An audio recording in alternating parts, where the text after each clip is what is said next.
আসসালামু আলাইকুম, কেমন আছেন সবাই? আশা করছি ভালো আছেন। আল্লাহর রহমতে আমরাও ভালো আছি। আজ আপনাদের জন্য নিয়ে আসলাম শপিং ব্লগ। শপিং বলতে হচ্ছে বাচ্চাদের জন্য কি কি লাগবে সেইটা, আর হচ্ছে কিছু কুকারিস আইটেম দরকার ছিল আমার, তাই আমি সেটা কেনার জন্য চলে গেলাম। ফার্স্টে আমি চলে যাচ্ছি বাচ্চাদের আইটেম কেনার জন্য, তাও আবার চলে যাচ্ছি হচ্ছে বাস্কেটে, যেটা হচ্ছে আপনার কুলসিতে আছে সেটাতে। আমি আমার কাছে মুরাদপুরেরটাই না গিয়ে কুলসিরটাই যাচ্ছিলাম, হচ্ছে কুলসিরটাই কালেকশন খুবই বেশি, প্লাস তার পাশেই হচ্ছে স্বপ্নের অনেক বড় একটা আউটলেট, যেটা আমার খুবই পছন্দ। স্বপ্নের অন্যান্য আউটলেটগুলো একদম ছোট, বাট কুলসির আউটলেটটা খুবই বড়। কুলসিরটা হচ্ছে একদম কুলসি টাউন সেন্টার ফেলে সামান্য গেলেই আপনারা পেয়ে যাবেন। সব ফার্স্টে পাবেন স্বপ্ন, দেন হচ্ছে বাস্কেট, দুটোটাই একদম পাশাপাশি বলা যায়। একটার থেকে একটাই যাওয়া খুব ইজি হয়, দ্যাটস ওয়াই ওখানে যাওয়া, একটাই কিছু না পেলে আরেকটাই পেয়ে যাব, এভাবে করে আমরা স্কুল সাইডেই চলে যাই। আর এরিয়াটাও ভালো লাগে, একটু লং ড্রাইভের মতো হয়ে যায় আমার বাসার থেকে, তাই একটু সেখানেই চলে যাওয়া।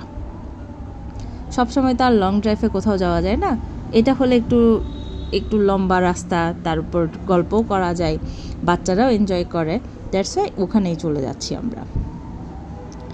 যেতে যেতে অনেক গল্পই করছিলাম, গল্প করতে করতে কিন্তু মাঝে মাঝে কিছু খুনছুটিও হয়ে যায়। এরপর চলে আসলাম আমরা বাস্কেটে এসে আমি বাচ্চাদের জন্য ডাইপার এগুলো দেখছিলাম, ওয়েট টিস্যু, যা যা আমার লাগবে, প্লাস আমার বেবির জন্য সোয়াদের জন্য হচ্ছে ফিডার লাগতো, আমি সেগুলো একটু দেখছিলাম যে কোনটা নিব কোনটা নিব না, এভাবে করেই দেখছিলাম। তা আমার যা যা লাগবে সেখান থেকে আমি নিয়ে নিচ্ছি। সেখানে একটা জিনিস দেখলাম আমার ভালো লেগেছে, তবে এটার রিভিউটা আমি আপনাদের থেকে জিজ্ঞেস করব, কারণ আমি এটা সম্পর্কে জানি না। এখানে দেখলাম মাস্কিওর একটা ক্রিম আছেন, যেটা নেভিয়া বের করেছে, না সরি ভ্যাসলিন বের করেছে, এবং সেটা কি আসলেই কার্যকরী কিনা আমার কোনো আইডিয়া নেই।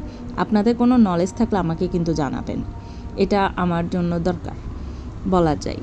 তো আর যদি অন্য কোনোটা ভালো থাকে আমাকে অবশ্যই সাজেস্ট করে যাবেন, যেটা আমি ইউজ করতে পারি আমার বেবিদের জন্য। যেহেতু বেবিদের স্কিনে যে কোনো জিনিস শ্যুট করে না, বা কোনো একটা র্যাশ হয়ে যায়, তাই আমি হুটহাট কোনো জিনিস ইউজ করতে চাই না। তাই আপনাদের রিভিউটা আপনারা কেউ ব্যবহার করেছেন কি না আমাকে অবশ্যই কিন্তু ইনফর্ম করবেন। এরপর আমরা আবার আদনান সামির সং এনজয় করতে করতে চলে যাচ্ছিলাম গোলাম রসুলে, যেহেতু কোকারিজের আইটেম দরকার ছিল। কিন্তু আমরা যেতে যেতে এতই লেট করে ফেলেছি, আমরা প্রায় 11টার দিকে যাচ্ছিলাম, তখন বলা যায় যে গোলাম রসুলও ক্লোজ ডাউন প্রায়। তাও গিয়ে এসবটি আমি পেয়েছিলাম, কিন্তু এখানে আমি যেই টাইপের জিনিস চাচ্ছিলাম ওইটি পাইনি। তবে এখন ট্রেন্ডিংয়ে যেই এক কালারের জিনিসগুলো, কালারফুল আইটেম সেল করছে, এগুলো সব পেয়েছিলাম, কিন্তু আমি কালারফুল চাচ্ছিলাম না, আমি হোয়াইটের উপর চাচ্ছিলাম, তবে সেটি আমি পাইনি, তাই সেখান থেকে ভারাক্রান্ত মন নিয়ে বাসায় ব্যাক করছিলাম। সবাই ভালো থাকবেন, সুস্থ থাকবেন, আর হ্যাঁ, ইনফরমেশান দিতে কিন্তু ভুল করবেন না যে আপনারা কি এটা ইউজ করেছেন ভ্যাসলিনের মসকিউটো ক্রিমটি নাকি ইউজ করেননি, আর করলে রিভিউটা অবশ্যই দিয়ে যাবেন। সবাই ভালো থাকবেন, সুস্থ থাকবেন, আল্লাহ হাফেজ, আসসালামু আলাইকুম।